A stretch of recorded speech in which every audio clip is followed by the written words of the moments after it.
ஆண்டவராகிய இயேசு கிறிஸ்துவின் நாமத்திற்கு மகிமை உண்டாவதாக. இந்த காலை நேரத்திலே உங்கள் யாவரையும் நான் வாழ்த்துகிறேன். இந்த நாள் தொடங்கி அடுத்த சில நாட்களுக்கு நம்முடைய தியானத்தின் தலைப்பு, நமக்கு நியமித்திருக்கிற ஓட்டத்தில் நாம் பொறுமையோடே ஓட வேண்டும் என்று சொன்னால் அதற்கு சில வழிமுறைகள் இருக்கிறது. அதை குறித்து தான் நாம் பார்க்க போகிறோம். நம்முடைய விசுவாசம் என்னும் விசுவாச வாழ்க்கையிலே விசுவாச வாழ்க்கை என்பது ஒரு ஓட்டத்திற்கு ஒப்பனையாக பேசப்படுகிறது ஆண்டுடைய வார்த்தையிலே. அப்போ நாம் இந்த ஓட்டத்திலே நாம் தொடர்ந்து சீரான நிலைமையிலே ஸ்திரத்தன்மையோடு அந்த பக்கம் இந்த பக்கம் சாயாமல் கீழே விழுந்து விடாமல் ஓட வேண்டும் என்று சொன்னால் அதற்கான வழிமுறைகள் என்ன, அதை குறித்து தான் நாம் பார்க்க போகிறோம். இதற்கு ஆதாரமாக தெரிந்து கொள்ளப்பட்ட வேத பகுதி எபிரேயர் நிருபம் 12ஆம் அதிகாரம் முதல் 3 வசனங்கள். இந்த வசனங்களின் அடிப்படையிலே தான் நம்முடைய தியானத்தை நாம் செய்ய போகிறோம். கிறிஸ்தவ வாழ்க்கை என்பது அது மலர் படுக்கை நிறைந்த வாழ்க்கை அல்ல.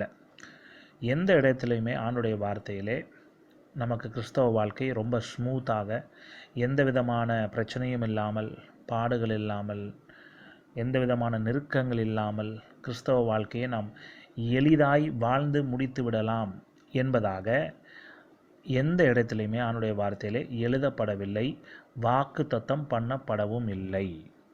இதற்கு எதிர்மறையான காரியங்கள் தான் அவனுடைய வார்த்தையிலே சொல்லப்பட்டிருக்கிறது. குறிப்பாக சொல்ல வேண்டும் என்று சொன்னால் யோவான் சுவிசேஷம் 16ஆம் அதிகாரம் 33ஆம் வசனத்திலே ஆண்டவராகிய இயேசுவே இந்த வார்த்தைகளை சொல்லியிருக்கிறார். என்ன சொல்லியிருக்கிறார்?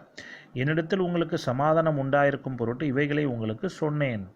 உலகத்தில் உங்களுக்கு உபத்திரவம் உண்டு, ஆனாலும் திடன் கொள்ளுங்கள், நான் உலகத்தை ஜெயித்தேன் என்றார். இந்த இடத்துல ஒரு குறிப்பிட்ட வார்த்தையை நாம் கவனிக்க வேண்டும். உலகத்தில் உங்களுக்கு உபத்திரவம் உண்டு என்று தான் ஆண்டவர் சொல்லியிருக்கிறாரே தவிர்த்து, உலகத்தில் ஒருவேளை உங்களுக்கு உபத்திரவம் இருக்கலாம், இல்லாமலும் போகலாம் என்பதாக சொல்லப்படவில்லை. ஆண்டவராக இயேசு அப்படி சொல்லவில்லை. நிச்சயமாக உண்டு, அவர் ஆணித்தரமாக உண்டு என்று சொல்லும் பொழுது நிச்சயமாக இருக்கும் என்று தான் அர்த்தம். ஆனால் நாம் அதை கண்டு கலங்க வேண்டிய அவசியமில்லை. திடன் கொள்ளுங்கள், நான் உலகத்தை ஜெயித்தேன் என்று இயேசு நமக்கு வாக்கு கொடுத்திருக்கிறார். ஆனால் இந்த இடத்துல நாம் கவனிக்க வேண்டிய ஒரு காரியம் என்ன? கிறிஸ்தவ வாழ்க்கை என்பது நான் ஆண்டுடைய பிள்ளையாக விசுவாசியாய் இருக்கிறபடியினாலே மற்றவர்களுக்கு இருக்கிற கஷ்டங்களும் மற்றவர்களுக்கு இருக்கிற பாடுகளும் என்னுடைய வாழ்க்கையில் இருக்காது என்று நான் சொல்ல முடியாது. அப்போ நிச்சயமாக நானும் அப்படிப்பட்ட கடினமான பாதையின் வழியாக நெருக்கங்கள் மத்தியிலே பலவிதமான பாடுகள் மத்தியிலே தான் நான் கடந்து போக வேண்டும். இது ஆண்டவரால் நியமிக்கப்பட்டிருக்கிற ஒரு காரியம். இப்படி நாம் நம்முடைய கிறிஸ்தவ வாழ்க்கையிலே போய் கொண்டிருக்கும் பொழுது அநேக நேரங்களில் நமக்கு சோர்வுகள் வருகிறது.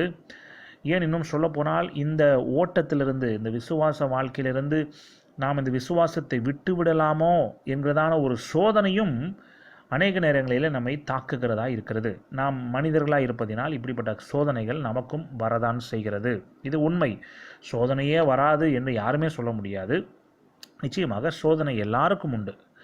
அப்போ இந்த எபிரேய நிருபத்திலே இந்த நிருபத்தை எழுதினது யார் என்பது நமக்கு ஆதாரபூர்வமாக தெரியாது.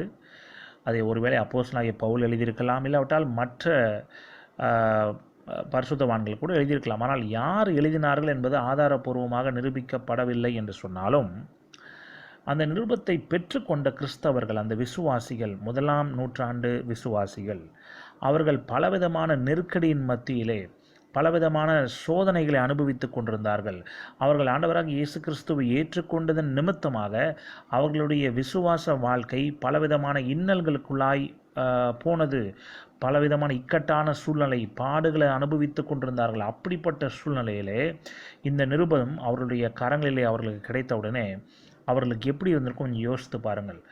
அந்த பாடுகள் மத்தியிலே அவர்களை இந்த நிருபம் கொண்ட மாத்திரத்திலே அவர்களுக்கு இது ஒரு உற்சாகத்தை ஊட்டுகிறதாக இருந்திருக்கும். அவர்களுடைய ஆவிக்குரிய வாழ்க்கையிலே அவர்களை இன்னும் உற்சாகப்படுத்தி, பலப்படுத்தி, திடப்படுத்தி, ஸ்திரப்படுத்தி இந்த வார்த்தைகள் அவர்களுக்கு மிகுந்த மனதைரியத்தை கொடுத்திருக்கும். பிரியமானவர்களே, அவர்களுக்கு மாத்திரமல்ல, இன்றைக்கு உங்களுக்கும் எனக்கும் ஆண்டவராக இயேசு கிறிஸ்துவை பின்பற்றுகிற நமக்கு நிச்சயமாக இந்த வார்த்தைகள் ஒரு உற்சாகமூட்டுகிறதாக, நம்மை உந்தி தள்ளுவதாக அமையும் என்று நான் விசுவாசிக்கிறேன். இந்த எபிரேய நிருப ஆக்கியோன் கிறிஸ்தவ வாழ்க்கையை எதோடு ஒப்பிட்டு பேசுகிறார் என்பதை நாம் பார்க்க வேண்டும். இங்கே அவர் சொல்கிறது ஒரு ஓட்டப்பந்தயத்திற்கு ஒப்பனையாக அவர் பேசுகிறார். ஆனால் தான் எபிரேய நிருபம் 12ஆம் அதிகாரத்திலே நாம் பார்க்கிறோம், நமக்கு நியமித்திருக்கிற ஓட்டத்தில். அப்போது இந்த கிறிஸ்தவ வாழ்க்கை என்பது ஒரு ஓட்டத்திற்கு ஒப்பனையாக பேசப்படுகிறது. இது எப்படிப்பட்ட ஓட்டம் என்று சொன்னால், ஏதோ 100 மீட்டர் ஓட்டப்பந்தயம் அல்ல. It is not 100 metres dash, it is not 100 yard dash. வேகமாக ஓடி அந்த 100 மீட்டர் ஓட்டப்பந்தயத்திலே வேகமாக ஓடுவார்களே, அந்த 100 மீட்டர் ஓட்டப்பந்தயத்தை குறித்து பேசப்படவில்லை. அதற்கு மாறாக அவர் மேரத்தான் ஓட்டப்பந்தயத்தை ஒப்பனையாக வைத்து இங்கே பேசுகிறார். He is referring to marathon. அப்போ அந்த மேரத்தான் ஓட்டப்பந்தயத்தில் என்ன வேண்டும் என்று சொன்னால், பொறுமை அவசியம், ஆயத்தம் அவசியம். பொறுமை என்று சொன்னால் அது பேஷன்ஸ் என்ற வார்த்தை இருக்கிறது, இல்லாவிட்டால் என்டியூரன்ஸ், அது சகிப்புத்தன்மையோடு கூடியதான ஒரு பொறுமை, அதுதான் என்டியூரன்ஸ்.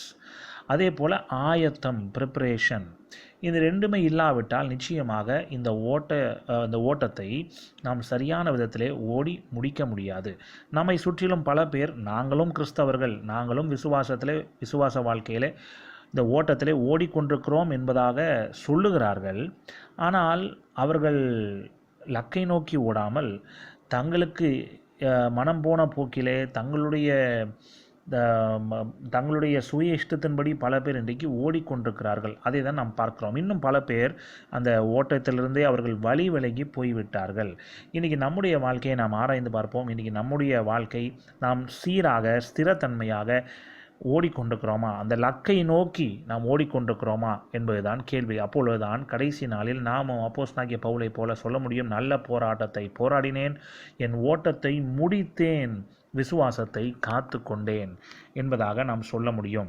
இந்த சிந்தனையோடு நாம் இன்றைக்கு இந்த தியானத்தை முடிக்கலாம். நாளை தினத்திலே இந்த எபிரேய நிருபம் 12ஆம் அதிகாரத்தின் அடிப்படையில், அந்த முதல் 3 வசனத்தின் அடிப்படையில் பல காரியங்களை பார்க்கலாம். இன்றைக்கு ஆண்டவருடைய கிருபையினால் நம்ம நடத்துவாராக. ஆமென்.